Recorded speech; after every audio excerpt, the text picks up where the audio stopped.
Okay, trainers. So with that, the U-50T has concluded.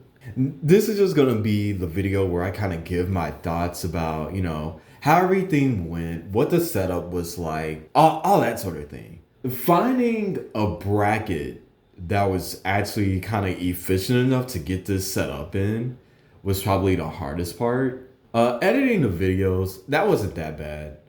Just, throwing that little extra flair in there just to really bring it to life. That was the goal from the beginning. So I was pretty adamant about that.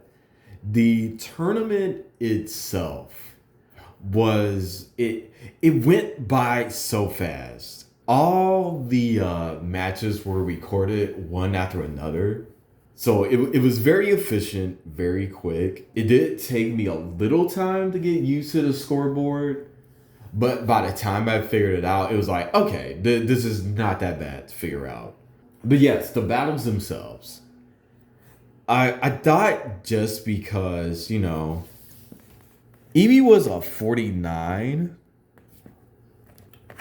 compared to the rest of these guys, was just 40, 41.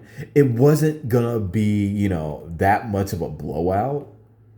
And then even then, like when we do the challenge battles, there are a lot of situations where we see a lot of dodges and misses. But that didn't really happen here. And that surprised me. I was expecting things to be a little more dynamic. I was at least expecting, like the Pokemon who was not favored to win in most of these battles to at least get 1 point. But that did not happen. It was 2-0 all across the board. So the Pokemon who won the first round was bound to win the second. Crits, even when they did come through, like it just was not really enough to get the kill. But I am excited to do more of these, and maybe with stronger, more varied Pokemon, we will see, more kind of intense battles where we don't really know what's coming, but I'm excited to do another one.